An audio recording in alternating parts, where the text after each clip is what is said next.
ეს ჩვენ საუბრობთ H1N1 ვირუსზე, ეგრეთ წოდებულ ღორის გრიპზე, რომლითაც მიმდინარე თვეში რამდენიმე შემთხვევა ფატალურად დასრულდა. დაავადებათა კონტროლის განცხადებით, გასული 3 თვის განმავლობაში გრიპის 63 შემთხვევა ლაბორატორიულად დადასტურდა და აქედან 95% სწორედ H1N1-ია. თემის შესახებ ცლად უკვე ჩვენს ეთერში ჩემი სტუმარი საუბრობს დაავადებათა კონტროლის ეროვნული ცენტრის სამეცნიერო ხელმძღვანელი პაატა იმნაძე უნდა შემოგვიერთდეს. დილომშვიდობის ბატონო პაატა, მადლობა გადაცემაში მონაწილეობისთვის. ბატონო, თქვენ ერთ-ერთ ინტერვიუში აღნიშნეთ, რომ გასული 1 კვირის განმავლობაში გრიპით დაავადების დინამიკა მზარდია. არის თუ არა ვითარება ეპიდემიური? დღეისათვის ავადობა შეადგენს 221 მოქალაქეს 100,000 მაცხოვრებელზე. ამას ხალხს უსვა, იმიტომ რომ ზოგიერთი გონია, რომ 221 კაცია ავადარა, ყოველ 100,000 მოსახლეზეა 221 დაავადებული. ეს არ არის ჯერ ასე ვთქვათ ეპიდემიური ზღვარი. ეპიდემიური ზღვარი 455 შემთხვევა არის 100,000 მოსახლეზე, მაგრამ აქ თავი არის რომ ვინც ავად არის, იმისთვის არავითარი მნიშვნელობა არ აქვს. ხა სხვა არის თუ არა ავად, დამერტყუნებით ალბათ ამაში. ამიტომ და აი სწორედ ის მონაცემები, რაც თქვენ თქვით, ანუ ვირუსების მეთვალყურეობა, როდესაც მიმდინარეობს, იქიდან არის ეს ციფრები, რომ თქვათ ეს გამოყოფილი ვირუსებიდან აბსოლუტური უმრავლესობა არის H1N1 ვირუსი. ადამიანისთვის არავითარი მნიშვნელობა არ აქვს. H1N1 დაემართება, H3 დაემართება თუ B ტიპის ვირუსი, ეს ამას ეპიდემიოლოგიური მნიშვნელობა აქვს, თქვათ რომელი ვირუსი ცირკულირებს. თავარია ადამიანს, როდესაც აქვს გრიპის სიმპტომები, უეცარი მაღალი ტემპერატურა, ყელის ტკივილი, თავის ტკივილი, კუნთების ტკივილი, ვთქვათ, ხველად შეიძლება იყოს. თუ 38 ნახევარზე მეტი არის ტემპერატურა, ბავშვის შემთხვევაში 1 დღე აუცილებლად უნდა ექიმი ჩაერთოს მკურნალობაში, ხოლო დიდი შემთხვევაში, ვთქვათ, 3 დღე თუ გრძელდება 38 ნახევარზე მეტი ტემპერატურა, აუცილებლად ექიმი უნდა ჩაერთოს მკურნალობაში. გარდა ამისა, განსაკუთრებული ყურადღება საჭირო ორსულების მიმართ, რადგანაც შეიძლება იქ ძალიან სწრაფად დამძიმდეს სიტუაცია, ამიტომ ისინიც ექიმის თვალყურების ქვეშ უნდა იყვნენ თავიდანვე და ძალიან საფრთხილოა, თქვათ, ფილტვების ანთების სიმპტომები თუ გამოჩნდა, თქვათ, უჭირს პაციენტს, ესეც მოითხოვს აუცილებლად ექიმის ჩარევას დროულად.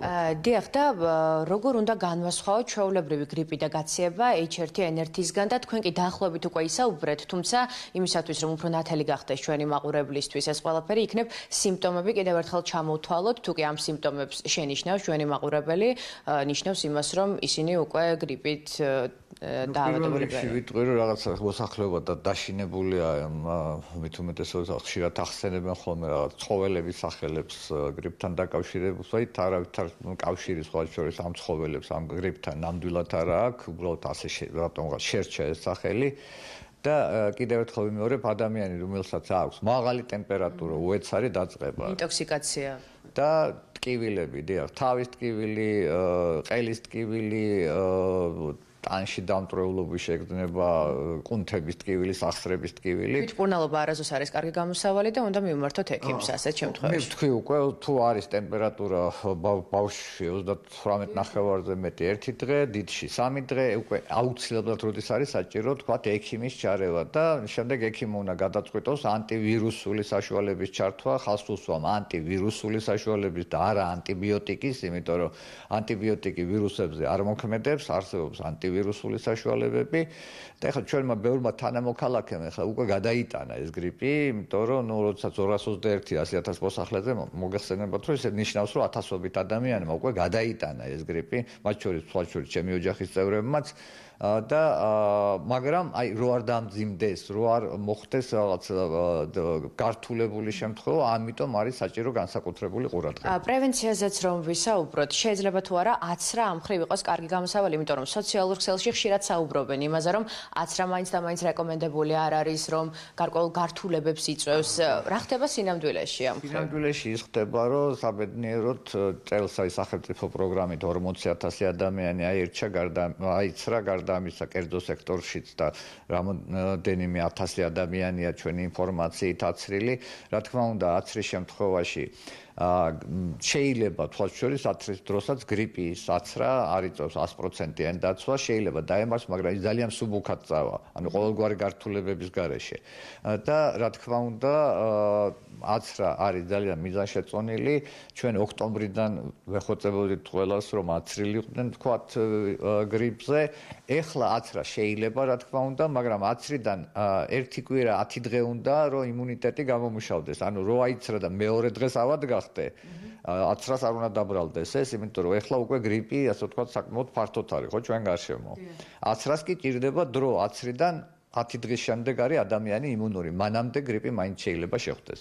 ჩვენ ძალიან ცოტა დრო დაგვრჩა, მაგრამ იქნებ მოკლედ გავცეთ ამ კითხვაზეც პასუხი. რა არის ზოგადად ამ ვირუსის გავრცელების მთავარი მიზეზი და შეიძლება თუ არა მის გავრცელებას რაიმენაირი კავშირი ქონდეს ზამთრის სეზონთან და სიცივესთან? სიცივე არის მთავარი, იმიტომ რომ რატო არ ვრცელდება გრიპი ზაფხულში, რატო არის გრიპი ზამთარში, იმიტომ რომ ზაფხულში მზის სხივები მას კლავს მომენტალურად სითბოში ის. არა და პირიქით გონია ხოლმე ჩვეულებრივ. გვხვდება ძალიან ჩქარა, მაგრამ სიცივეში, თუმეტეს ყინვაში ვირუსი ძლებს რამდენიმე საათი ზედაპირებზე. ну ასეთ ადამიანი ხელს მოკიდებს, თქვა იქ ვიღაცამ დაახველა და აცემინა, ეს წვეთი მოხვდა რაღაც ზედაპირს, ან ესე დაახველა ხელი არ მიიფარა ხელსახოცი, თქვა, ჩამოართვა ვიღაცას ხელი, ან მოკიდა რაღაცას ხელი, მერე ჩვენ იგივე, თქვა, მოვკიდეთ და ну ასეთ ჩვევა გვაქვს, ხო, ყველას ან ცხვირზე მოვიკიდებთ ხელს, ან ტუჩზე, ან თვალზე და ლორწოვანზე ასე გადაგვაქვს ხელებით ეს ვირუსი, ამიტომ ხელების ხშირი დაბანა არის ძალიან კარგი საშუალება. გენური ნორმების დაცვა. და მეორე მხრივ ხელების ეტიკეტის დაცვა ვინც ავათარი ვთქვათ, რომ თუ ხელსახოცი არა აქვს, ვთქვათ, და ისე რომ დაახველოს ან დააცემინოს, აი ესეთი მეთოდი არსებობს დახველების დაცემინების, რომ ვთქვათ, გარშემომყოფები არ დავასნებოვნოთ.